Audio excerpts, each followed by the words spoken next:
이 사건 비상계엄 선포나 계엄 포령으로 인해서 헌정 질서가 통제되거나 국민의 기본권이 침해된 바 전혀 없습니다. 그런데 국회는 2024년 12월 7일 대통령에 대한 탄핵소추안이 헌법에 정한 정족수에 미달돼서 부결됐음에도 불구하고 동일한 내용의 탄핵소추안을 12월 10일 다시 발의해서 12월 14일 가결 선포했습니다. 이는 대통령 탄핵의 엄중한 요건과 절차를 규정한 헌법의 취지를 위반한 것이므로 그 효력이 부인되어야 합니다. 엄중한 가결 정족수에 미달되면 그 탄핵소추는 부결로 확정되는 것이고 가결 정족수를 채울 때까지 표결을 반복할 수는 없는 것입니다. 헌법재판소의 탄핵심판은 헌법재판관 6인 이상의 찬성을 얻어야 되는데 6인 이상의 찬성을 얻지 못하고 5분만 찬성했다고 해서 나머지 1인을 더 설득한 뒤에 일주일 뒤에 다시 평의해서 6인이 찬성으로 탄핵심판을 결정할 수는 없는 것 아닙니까? 국회가 대통령 탄핵소추안에 대한 1차 표결은 정기국회에서 했고 2차 표결은 임시국회에서 해서 회기를 달리하기 때문에 국회법이 정한 일사부재의 금지는 위반하지 않았다고 하더라도 부결된 탄핵소추를 다시 재의결한 것은 대통령 탄핵의 엄중한 요건과 절차를 규정한 헌법을 위반했고 그 위헌성은 부정할 수 없는 것입니다. 탄핵심판 대상에서 내란죄 부분을 빼면 탄핵소추 의결의 정족수도 무너집니다.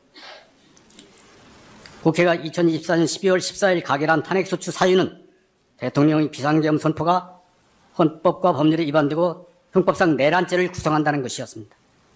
대통령이 내란죄 숙이라 해서 국회의원 204인이 탄핵소추에 찬성한 것입니다.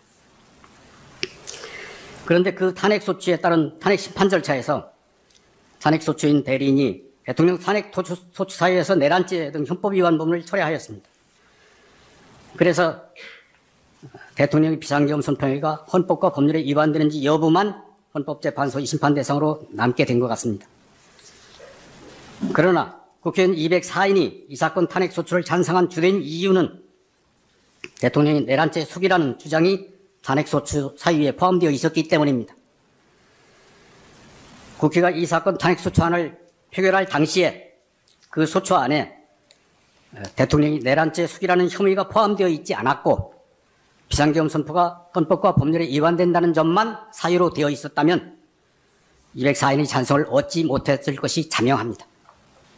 이거는 정상적인 평균한테 물어보면 누구든지 그렇게 생각하고 답변할 것입니다. 따라서 이 사건 탄핵심판 대상으로 남겨진 대통령의 비상계엄 선포 행위가 헌법과 법률에 위반되는지 여부에 대해서는 국회의원 200인 이상의 찬성을 얻어 탄핵소추되었다고 말할 수 없습니다. 그리고 국회가 이제 다시 대통령 내란죄 숙이라는 혐의를 빼고 대통령의 비상계엄 선포의 행위가 헌법과 법률에 위반되는 사유만 탄핵소추 사유로 삼아서 다시 표결해서 200인 이상 찬성을 얻는다고 하더라도 그에 따라서 새로운 탄핵심판 절차가 진행된 것은 변론으로 하고 이미 부적법화된 이 사건 탄핵소추가 적법화될 수는 없는 것입니다. 따라서 이 사건 탄핵소추는 각하되어야 합니다.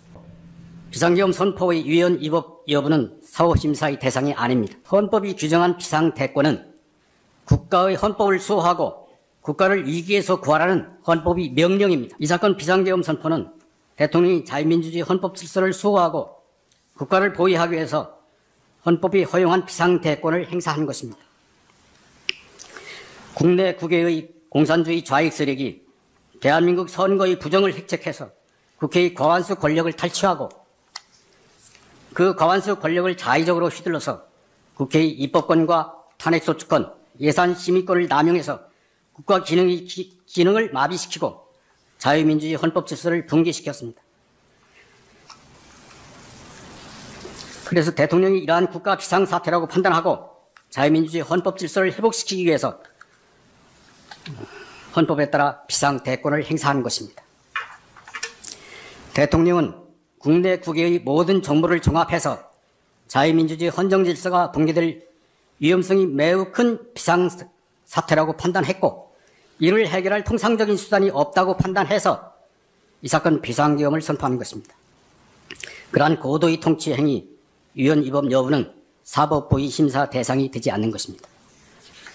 국가 비상사태인지 여부, 국가 비상사태를 해결하기 위해서 비상계엄이 필요한지 여부, 이거는 국가 원수로서 국내 국외의 모든 정보를 가장 잘 아는 대통령이 가장 정확하게 판단할 수 있고, 국회나 법원이나 헌법재판소는 그것을 심판할 정보도 없고 능력도 없습니다. 그래서 헌법은 대통령이 비상대권 행사에 대하여 다른 국가기관의 사전 통제를 인정하지 않고 사후 통제 수단만 규정하고 있습니다. 이것은 헌법이 헌법 수호와 국가 보위를 위해서 대통령에게 비상계엄의 비상대권을 허용하고 다른 국가기관의 요건 심사를 배제한 취지를 위반한 것이므로 마땅히 각하되어야 합니다. 무너져가는 헌법 질서를 수호하기 위해서 대통령이 최우수단으로 이 사건 비상계엄을 선포했지만 국회의 과반수 권력의 방해로 헌법 질서를 수호하는 책무를 완수할 수 없게 되었습니다.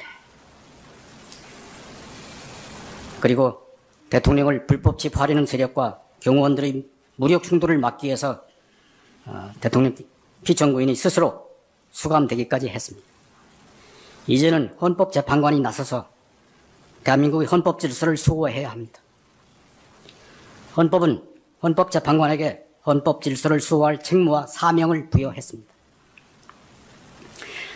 헌법이 헌법재판관에게 부여한 헌법 수호의 사명을 이 사건 진실을 밝히는 횃불로 삼아서 공산주의 좌파 세력이 민주선거를 왜곡시킨 사실, 국회 과반수 권력이 입법권을 남용해서 자유민주주의 헌법 질서를 무시하고 자기들 멋대로 독재하려고 한 사실, 국회의 과반수 권력이 예산심의권을 남용해서 대통령과 검찰의 직무수행, 국방기능의 정비, 국가경제의 발전 등을 방해한 사실, 대통령이 이러한 사태를 종합해서 국가 비상사태라고 판단하고 이를 해결할 다른 수단이 없어서 부득이 비상계엄을 선포하게 된 사실, 국회의 과반수 권력이 대통령의 비상계엄 선포를 내란죄로 선동하고 탄핵소추권을 남용해서 헌법질서 수호를 방해하고 국가 기능을 마비시킨 사실 등을 정확히 조사하시고 그러한 위기 상황에서 자유민주주의 헌법질서를 수호해 주시기 바랍니다.